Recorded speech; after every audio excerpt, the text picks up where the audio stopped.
what a result last night. Were you taken aback? Were you expecting a closer race? I was expecting a much closer race. While I knew that one of the potential outcomes clearly was that Donald Trump could win, I did not believe that it would be as broad based and sweeping as it turned out, and losing so much in terms of the Senate.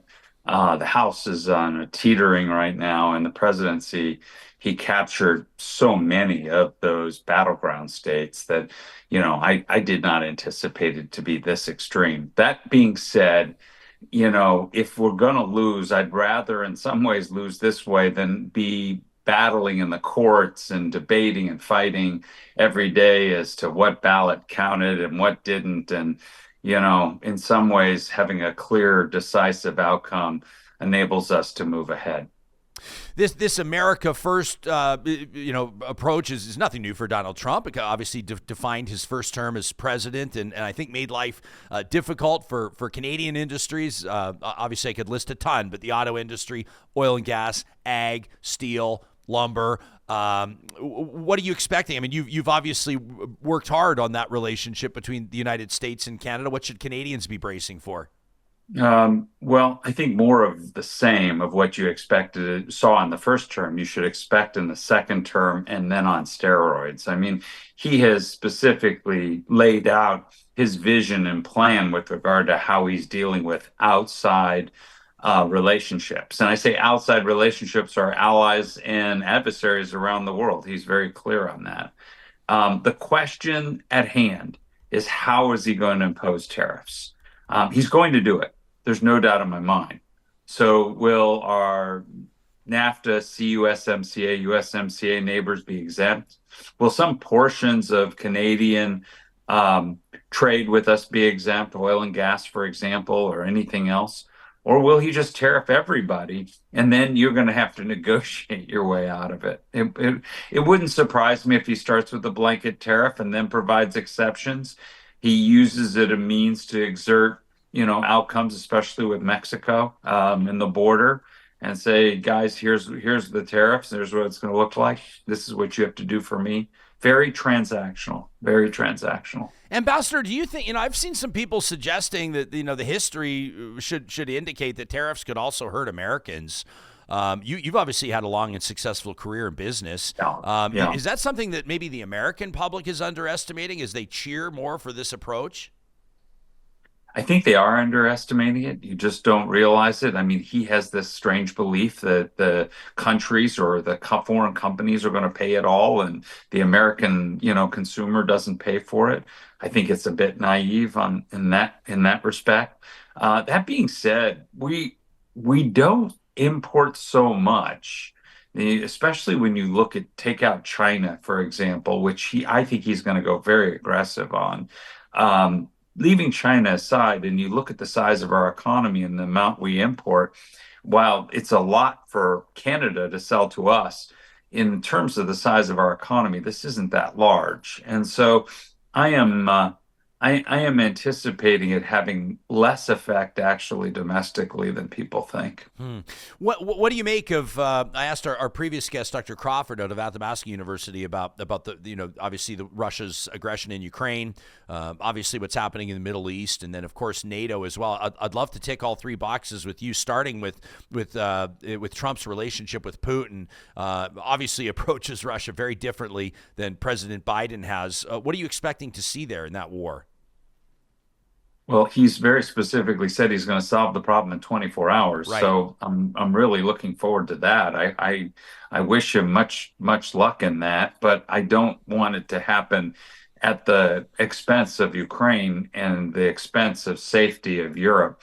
I think what is going to end up happening is, as the U.S. pulls back from its support of Ukraine under a Trump administration, a lot of pressure is going to be on Europe to, build up militarily. And then by extension, the pressure will be on Canada, both in terms of meeting your NATO target numbers, which will come into play much earlier than the date set by the Prime Minister, but also, hey, Canada, you got to help pay more for this effort in Ukraine since the U.S. is stepping away. I think that pressure is going to be significant there. But let's see if he can pull that off. What do you expect to see in Gaza? Trump's negotiations or relationship in Israel with Netanyahu? This is obviously something that the world has watched in horror. Trump has basically said that he's confident that he can end that as well. Are you optimistic? I think he's going to go to Netanyahu and say, "Do what you need to do, but get it done quickly." Hmm.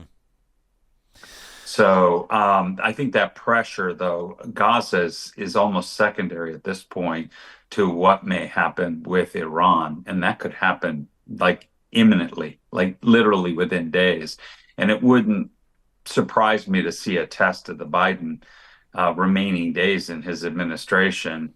And that test could be significant because Iran said they're going to retaliate, and then Israel might preemptively strike. So this is this is a very hot area, and it could inflame very soon. Yeah, I know I don't have to tell you that the minute that you invoke Iran in this conversation, people start thinking about nuclear weapons.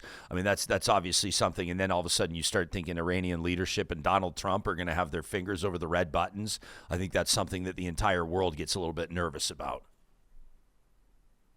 I personally am nervous about Donald Trump having his finger on any button, but that's a whole different subject. I mean, I think in reality, Iran is a bad actor. We know that. They foment terrorism, around the world, and they've tried to interfere even with us in the United States. They are deeply aligned with Russia and North Korea, and this is a collection of bad folks in the neighborhood.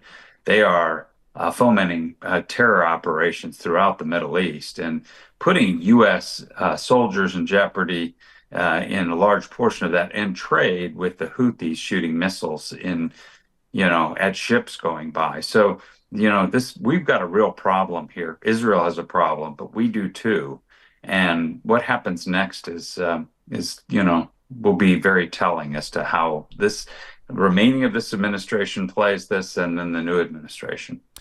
Ambassador, I'm not asking you to make a prediction on the outcome of the Canadian election that is probably a year from now, but it's obviously fascinating developments. I don't have to tell you that Conservative leader Pierre Poilievre is polling very high right now. The Prime Minister, Justin Trudeau, obviously Liberal leader, is struggling in the polls. You saw two Prime Ministers in action, worked with two of them, the Conservative Stephen Harper, the Liberal Justin Trudeau, early in his tenure. Just a comment, if you will, in closing on the dynamic between Trump and Canada, maybe outside trade, which you've already commented on, and what you think a Canadian Prime Minister will have to bring to the table to effectively support his own country's interests in negotiating with somebody like Donald Trump. There's really nobody else like him. Donald Trump is very transactional and very transparent in many ways. I mean, it's almost no hidden agenda. He tells you what he wants from you, and he tries to impose his will to try to get what he wants. And so the issue will be in this next set of, I think, negotiations that Canada will inevitably be in with regard to tariffs and USMCA or CUSMCA and defense spending and all of the things that are going to be there. I think the Trump team is going to play this differently with Canada than Canada is used to with the United States. What Canada is used to historically is we make a suggestion, they respond. We make another suggestion, they respond, and we go back and forth. And there's a bit of a drag this out approach to negotiations between the two of us. I think Trump's just going to execute, make decisions, click the button, do it. And then Canada's going to have to be in a place of trying to negotiate, how to unwind some parts of this, whether it's tariffs or anything else. So I think it's going to be a real challenge, regardless of who's prime minister. Look, there might be people who believe, wouldn't it be better if we had X or Y? I would just say, I think that what you're going to face is very near term. And I think it could be the first 100 days of this administration could make a lot of decisions that could impact Canada very quickly. Bruce Heyman is the former U.S. ambassador to Canada and a wonderful friend to this show. Thank you for making time for us, Ambassador. We appreciate it.